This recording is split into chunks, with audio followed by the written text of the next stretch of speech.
Peuple du Seigneur, bonjour.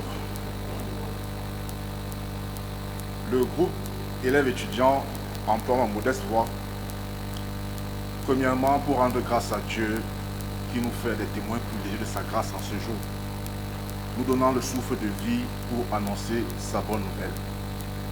Nous sommes tout aussi reconnaissants à l'endroit du conseil presbytéral à la paroisse Adna, de nos bergers qui non seulement ont permis qu'il y ait une semaine d'évangélisation pour les élèves étudiants, mais aussi nous cèdent de cette belle tribune pour pouvoir annoncer l'évangile.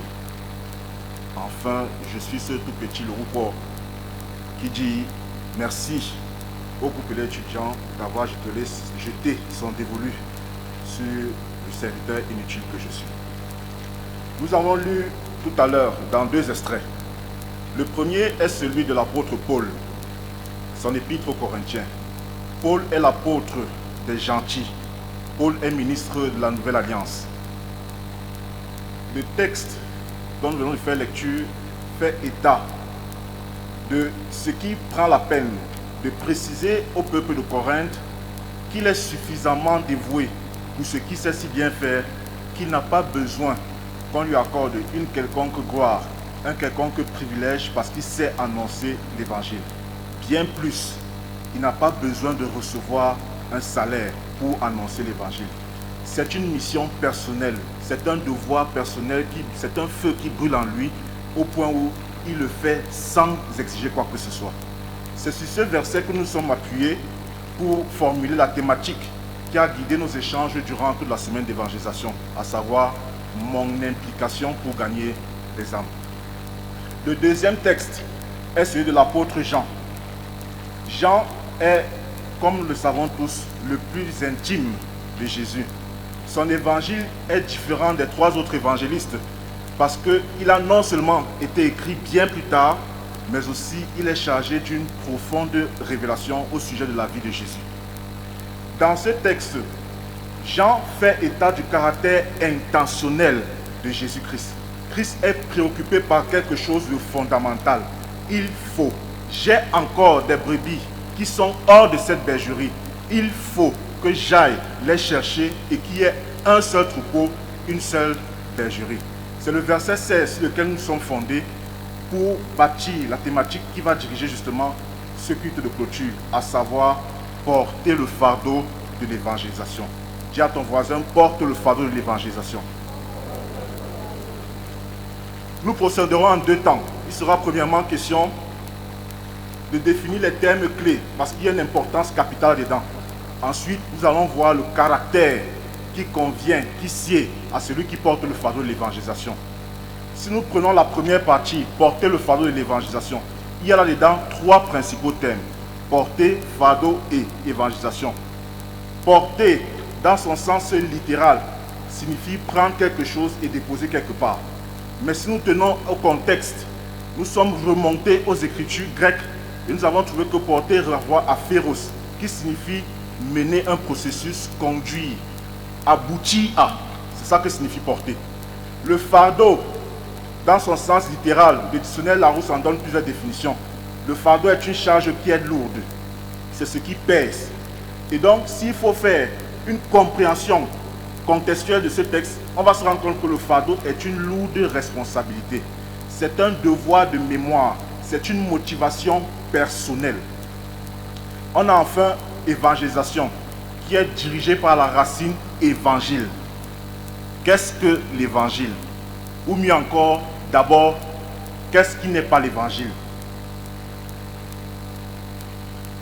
L'évangile n'est pas la promotion d'une assemblée chrétienne. Quitte ton assemblée via Adna. Chez nous, c'est beau, c'est grand, il y a ceci, il y a cela et tout et tout. Là, on est dans l'erreur, on n'est pas dans l'évangile. L'évangile n'est pas l'exposé de la colère de Dieu.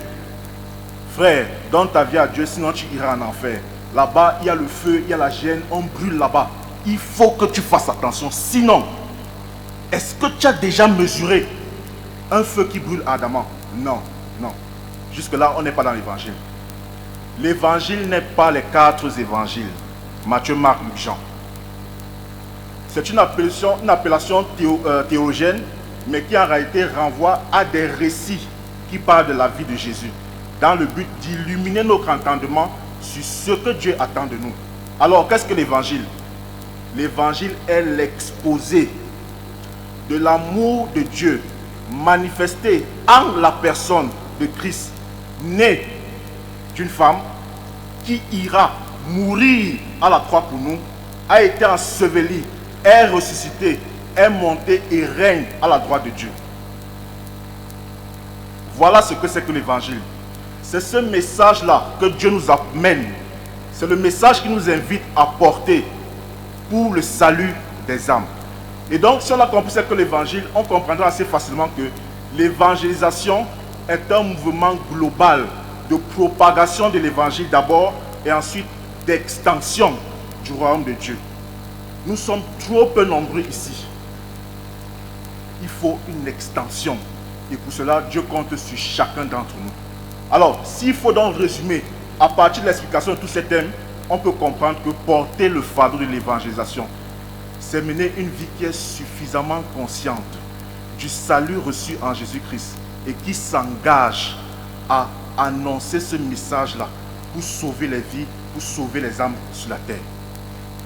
En d'autres termes, celui qui est porteur du fardeau de l'évangélisation n'a même pas besoin qu'on organise une semaine d'évangélisation pour évangéliser. Celui qui est porteur du fardeau de l'évangélisation n'a pas besoin qu'on dise à Akna qu'il y a opération 15 000 membres pour qu'ils se sentent concernés. Ces activités-ci sont faites pour éveiller notre conscience afin que l'évangélisation devienne un acte le plus naturel, la respiration des fils de Dieu. Celui qui porte le fardeau de l'évangélisation a un cœur qui bat au rythme des attentes du royaume de Dieu.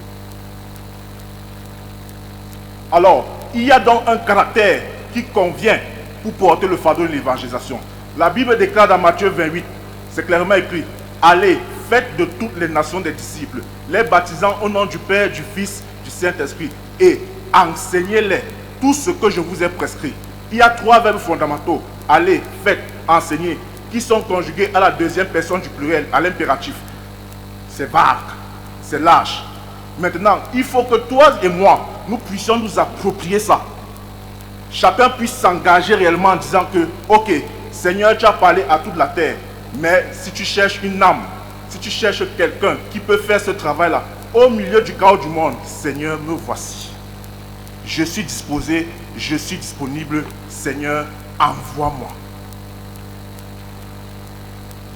La première caractéristique de celui qui porte le fardeau, c'est le renoncement. Puisque je suis suffisamment conscient que j'ai une vie qui est unie et mélangée avec celle de Christ, que lui c'est moi et que moi c'est lui, et que alors le rêve de Dieu devient mon rêve, je renonce à toute autre chose. Nous avions un chant comme ça pendant le concert. Je renonce à moi. Je renonce à moi-même. Je renonce à la gloire des hommes. Je renonce aux félicitations des hommes. Je renonce aux appréciations des hommes. Mon fils, c'était bien, c'était beau. Non, ce n'est pas ce qui m'intéresse. Ce qui m'intéresse, c'est de voir les âmes sauvées. Je renonce à tout ça et je m'engage. Je n'ai pas besoin que le pasteur me désigne responsable de l'évangélisation. Je n'ai pas besoin qu'on crée une cellule, on va dire que allez travailler là-bas. Je suis suffisamment conscient de ce que j'ai à faire sur la terre et je m'engage pour la cause. Je renonce à toutes les autres choses. En d'autres termes, je refuse d'avoir une belle voiture, une belle maison, un beau mariage avec des enfants qui sont brillants à l'école, qui sont nommés directeurs, avoir un compte bancaire fourni, une sécurité foncière. Tout ça, si je n'ai pas d'âme que je te conduis au Seigneur. Ce qui est plus important pour moi, c'est que, comme j'ai le cantique Bassa, quand je vais retourner vers le Père, il va regarder mes mains, mon fils, tu as quoi pour moi? Je lui disais non. Père, il y avait Stéphane, il y avait Jacques, il y avait ceci. J'étais seul, parti à Etomeki. J'ai trouvé 2 gars là-bas. On a causé ensemble. Ils ont reçu la vie nouvelle en Christ. Ça me suffit. Le Père ne me demandera pas, est-ce que tu as été directeur? Le Père ne me demandera pas, qu'est-ce que tu as fait de concret sur la terre? Oui, c'est bien. Nous sommes sur la terre pour influencer. Il a investi un potentiel en nous. Ok, il faut gagner les âmes, il faut sauver la nation, il faut créer, ça c'est bien. Mais par-dessus tout, le Père me demandera aussi, le voisin à qui tu dis bonjour chaque dimanche, voisin, bonne journée, tu as fait quoi de lui? Le Père me demandera, ton ami du bureau, le père me dira, tu as constaté que, ok, il y avait la patronne qui a fait ceci et tout. Qu'en as-tu fait? Est-ce que tu t'es rangé du côté de ceux qui critiquent, du côté de ceux qui condamnent? Ou alors, tu as trouvé en ça la merveilleuse opportunité d'introduire le message de Christ? Dis à ton voisin, il faut que tu renonces.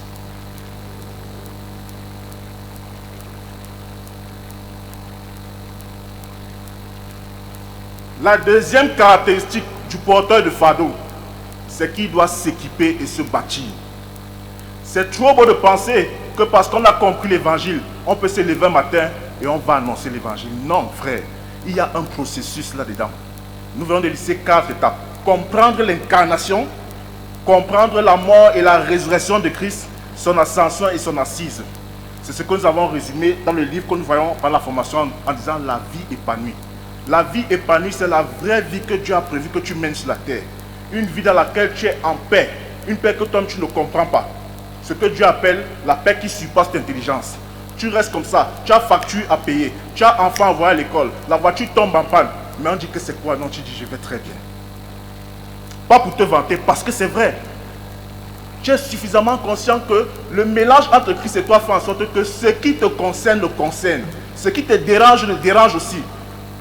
Et que lui donc, puisque rien ne peut déranger Dieu, il va seulement se charger de ça. Nous avons besoin de nous former à l'évangélisation.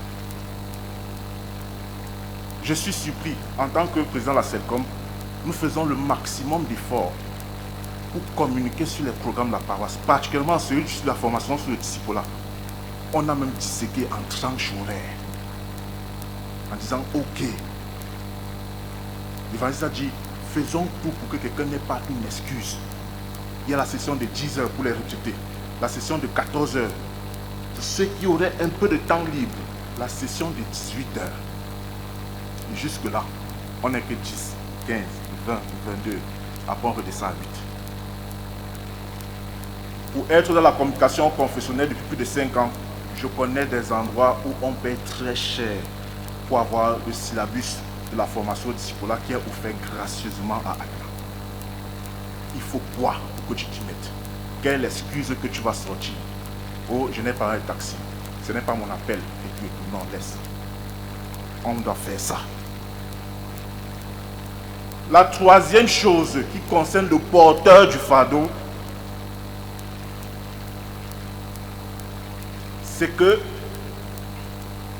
il faudrait que nous sachions qu'en tant que chrétiens, nous devons nous fixer des objectifs clairs et précis. Nous sommes à la fin du mois de novembre. Le cœur de chacun ici, je suis celui qui bat la chamade parce qu'en janvier, il a pris le temps d'ouvrir l'agenda, il a écrit Seigneur, en 2022, je dois me marier. Je dois construire. Je dois acheter une nouvelle voiture. J'ai un projet d'acheter le terrain. 2022 ne doit pas finir pour ça. Et il jeûne, il prie pour ça. Là, il est assidu. Mais très peu sont ceux qui écrivent dans le cahier Seigneur, je dois avoir une âme à présenter à la fin 2022.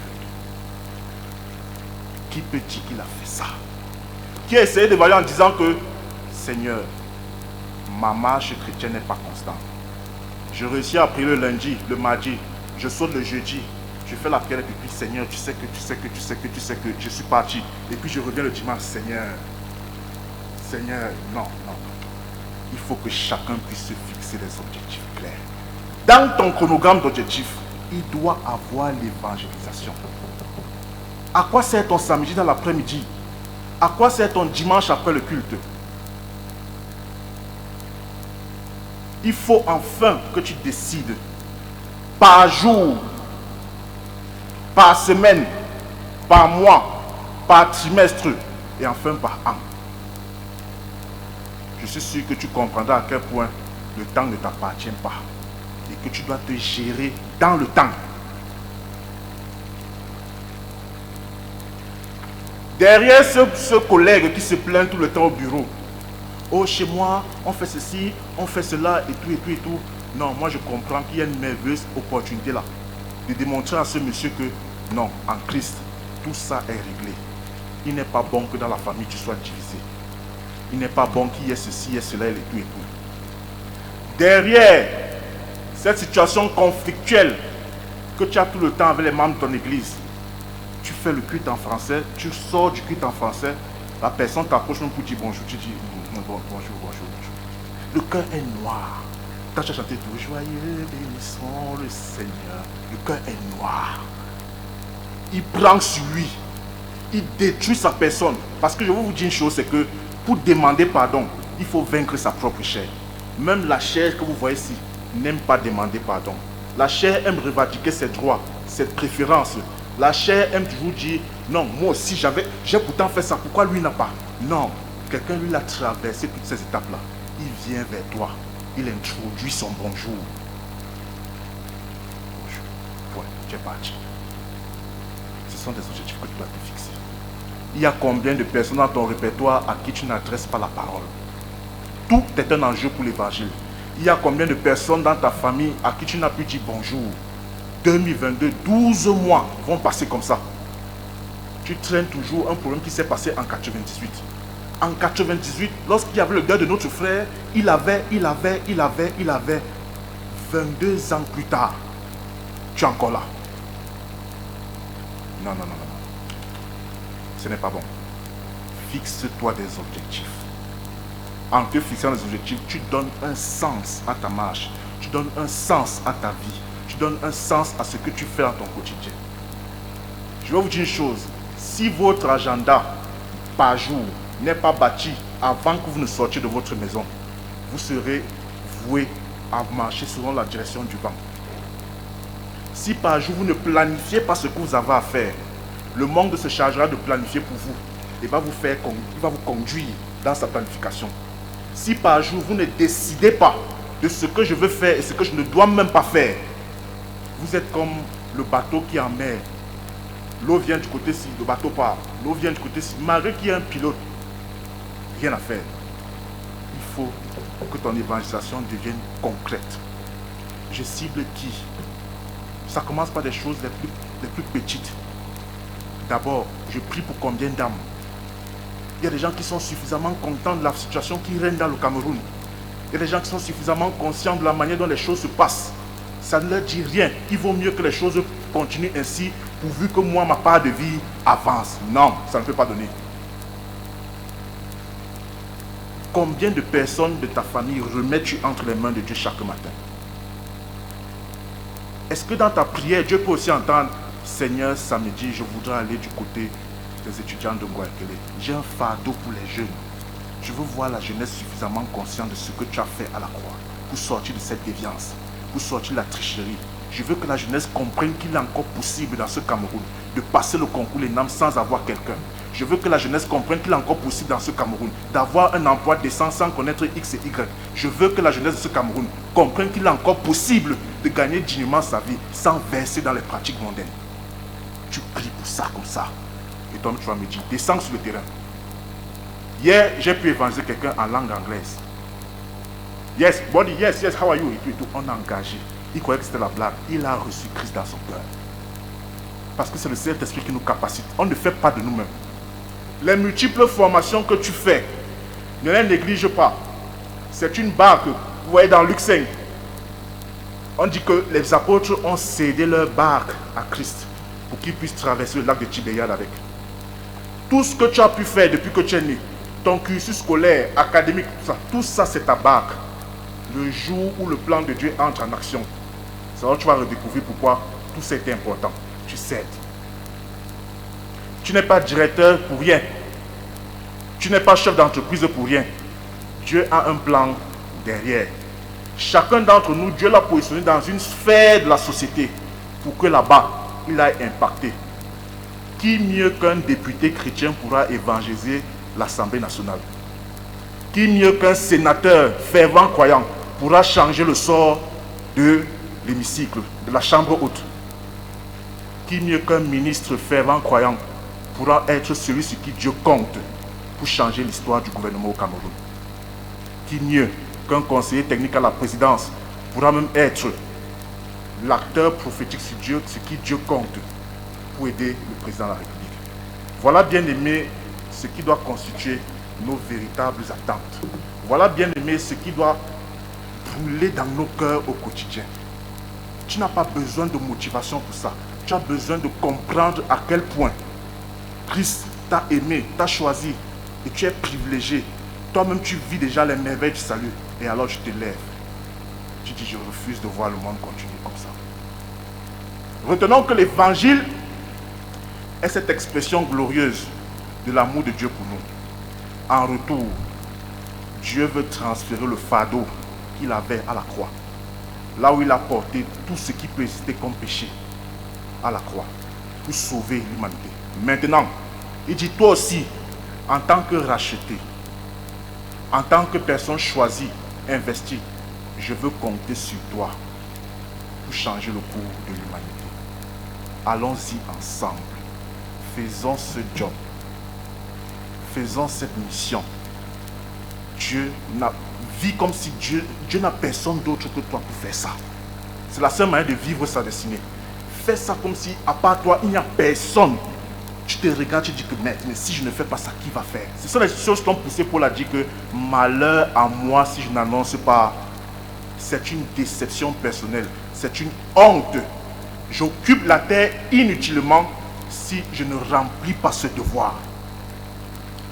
Que le fardeau de l'évangélisation soit dans ton cœur. Que le feu de l'évangélisation brûle jusque dans tes os, au point de briser la timidité, au point de briser la peur du candidaton, au point de sacrifier même tes finances. Parce qu'il y en a qui chérissent le compte bancaire. Ils regardent à chaque jour, à Bissek envoie le code. Oh, virement 20 millions, ok, très bien. Les enfants, la progéniture assurée. Et l'église, on va faire comment pour évangéliser s'il n'y a pas d'argent? Ça va se passer comment?